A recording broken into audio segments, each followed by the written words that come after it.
I think in coming to the reading today from the Gospel of Mark, I sensed a huge frustration, partly because in the Uniting Church, by and large, most ministers will preach from the lectionary.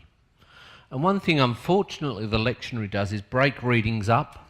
It juggles them round. So as we've gone through this year of Mark, we don't start at the beginning and work our way through to the end, but we chop it up, we put little bits of John in between.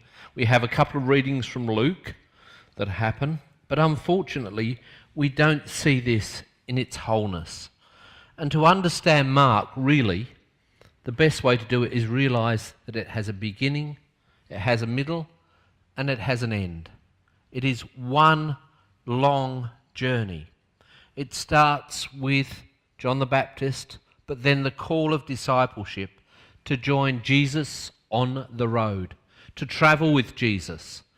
It is a metaphor as well as a real story, because it's not just a call for the 12 disciples, but it's a call for all disciples to come and join Jesus on a journey, on a road to somewhere, with a beginning, with a middle bit, and with an end.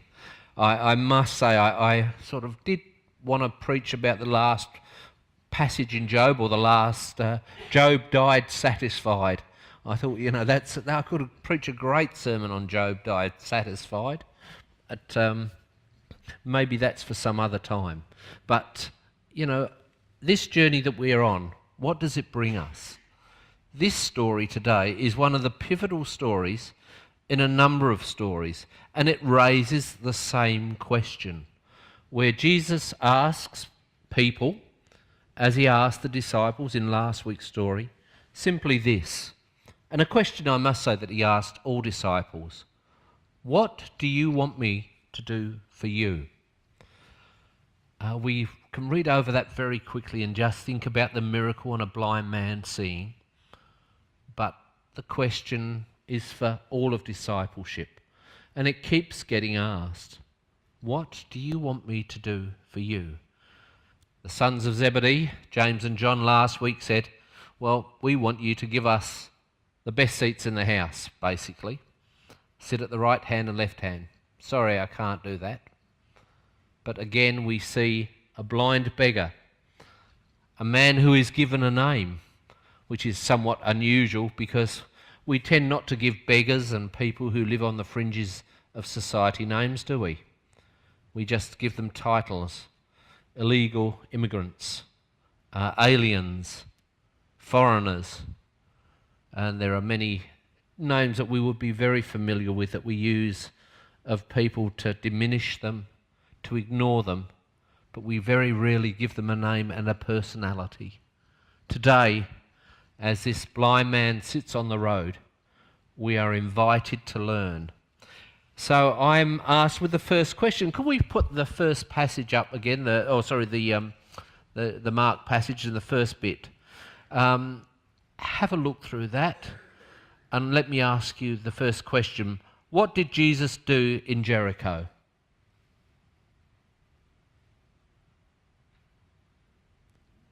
Nothing. There are times when Jesus simply does nothing. It starts by saying, Jesus and his followers came into Jerusalem, full stop.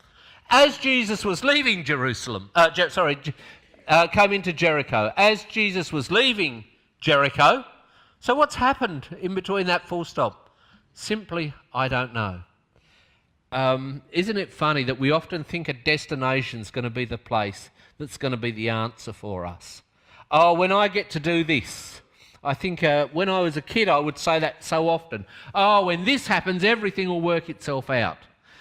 When I go on this holiday, I can remember not that long ago thinking, when I get to Paris, I'm going to work all this out. For some reason, Paris for me is the place where I'm able to think things through. If you've got to have a place to think things through, let me say Paris is a pretty decent place. It is a wonderful city. But sometimes it's not in the destinations we think. Have you ever looked forward to a party and felt let down when you get to the party? It's not been what you've expected, and you build it up and up and up, and it's simply not what you think it is when it actually happens. Maybe that's what's going on in Jericho. You know, the disciples, oh, we're going to Jericho, a famous city, a very famous city. You know that song, Joshua fit the battle of Jericho, Jericho, when the walls come a-tumbling down. This was a place of deep significance, a very, very old city, perhaps one of the oldest civilised settlements that we know of. I don't know, I'm not an archaeologist, but I'm told there is an old ancient history that goes way, way back in Jericho. For the Jews, it had an even more deep significance. It was the first place of conquest and the place where they run round the city with their horns, blowing the trumpets, and the walls came down, or so we're told. True? Have you read the story? Am I telling you fibs? No. I'm being honest with you. So I'm sure the disciples, when they knew they were going to Jericho, thought, you beauty, something's going to happen big here. But guess what? They come into Jericho, and the next they're leaving. Perhaps the expectation and the party, or the things that the big stuff that they expected, didn't happen. Yet it's on the road as they go, the indescript place, the wilderness of nowhere, pulling out of the town, that something really special happens. And I want to say that to us as people of faith. It's not always where we expect to find the great things of faith. Where did Moses encounter God? In the wilderness. You know, Jesus himself has great senses of understanding in the wilderness. Paul had that real sense after Damascus, basically being a tent maker in the wilderness. On the way is sometimes where the important things happen and not the destination. There is a saying, it is always the journey and not the destination that shapes us. And this is very much what's happening for the disciples, them there, and perhaps if we're open enough, us here. So they're walking along this road. There's a crowd gathering because they know that Jesus is a bit of a dude. He's the one that can make it all happen. He's the swinging hip guy. He's the Malcolm Turnbull. No, I'm sorry, no, he's not the Malcolm Turnbull of this day and age. But you know what I'm saying? He's the one with that everyone thinks is going to fix it all up. And he goes on the way. And as he's walking, there's a man sitting on the road. And you've got to see this in terms of passage. The best way to tell this story is to act it out, because you don't get the sense of movement. Because there is movement all of the way, and it's sort of like the disciples, as they're going along, find themselves looking over their shoulder and looking back at this fellow that's on the side of the road. Now, there's this man called Bartimaeus sitting on the side of the road. I've got to do this. I want a Bartimaeus, thank you. One of you young blokes, come be a Bartimaeus for me, please. Yeah, come on down. We're going to move some furniture. Just sit down on the side of the road, please. Yeah, no, on the floor, because you're a beggar. You're a beggar. We don't want you standing up. Do we? Oh, get it right. Okay, I need some disciples. Who wants to be a disciple for me? Come on, George, you can be a disciple. Greg, come out from behind there. Sorry. It's all right. Jesus knows all about it. Now stand up. Disciples can't be sitting down. Need a couple more. Come on, George.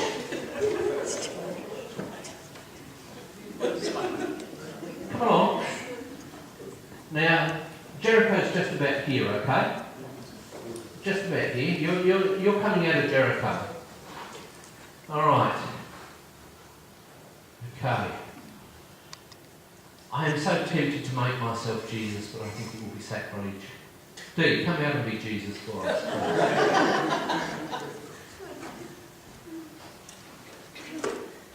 All right. There's an imaginary crowd around here. I won't worry about that. This is Jerusalem over here. You're heading off. It's all right, I'll try and burn the place down. We'll get a much nicer thing from the insurance. All right, this is Jerusalem over here. We're heading towards there. So, hey, what are you doing? What would you think you'd be doing as disciples? Having a chat? Yep. Well, talk to each other. I mean, it's all right. You're in church. Okay, Jesus, off towards... Start walking, and you're Bartimaeus. You've got to... Come on. Go. Come on, Bartimaeus. Okay, what can I have you? What do you guys think? Hey, quiet. Yeah. Shut up. What's the problem here? These disciples, they're having a good discussion. You know, they're bitching about James and John, or sons of Zebedee from last week. Did you see them? All they wanted to do was be first and second. You're on your own program. What are you telling him, though? Be quiet. Let's flip. Oh, we can't pick up the next thing. Well, maybe you can take Jesus. Would you like to pick up the next thing? So, what are they saying to him? What are you got disciples saying to him? Be quiet. Shut up! We don't want to hear from you. What's the problem? Why don't you want to hear from him, disciples? He's blind, he's a sinner, but you're going somewhere else, aren't you? Yeah, you got there and you were pretty disappointed with Jericho. So maybe you're going to be much happier when you get over to Jerusalem, because it all happens in Jerusalem. But as you're walking, you actually stopped, and the only person that actually stops initially is Jesus. So keep your walking. Keep on shouting, quick, stop them. Keep walking. So what are they doing? They're ignoring him, but they're looking back over their shoulder, aren't they? He's a distraction. He's in the past. He's the has-been. The voiceless one. The one who doesn't have a voice. Not that we never do that in today's society. We ignore the voiceless people. The ones who've got no power. The ones who aren't significant. Because, believe it or not, the disciples think themselves pretty important. They're the ones that are picked out. They're the ones that are special. But you can't understand this unless you see the dynamic of it. They're moving away. This man has got to shout pretty loud to get over the crowd. And we don't like it when poor people who are on the margins shout out and want attention, do we? We don't like it when asylum seekers play up because we're not giving them what they want. Because we are important and they are not. Can you see what I'm saying? You're moving away, you're here. You've got no hope, you've just got to sit down there. Alright, what do you want me to do? The blind man says, Teacher, I want to see. Isn't that pretty obvious? He's blind. And Jesus says to him, Go, your faith has healed you. What sort of faith would a person living on the margins have? What sort of, I won't say faith, but audacity is probably a better word, to expect Jesus to heal this person, to open his eyes. When these important people are on their way to somewhere important. Very busy. We're all very important. I have lots of important meetings to go to every week. Anyone who's in business can use it. I used to have a really good sign at work. It says, want to impress people, want to show people how clever you are, and then it had the words underneath, hold a meeting. You know, meetings make us feel important. We're the decision makers.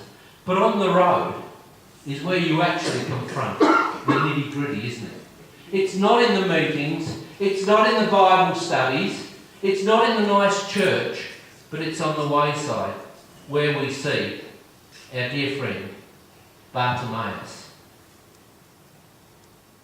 A person who calls out and isn't going to keep this system from holding him back, despite the fact that the disciples here are telling him, and the crowd, telling him to shut up, we don't want to hear you. We don't want to hear you. Pretty powerful stuff when you think of it in terms of its dynamic.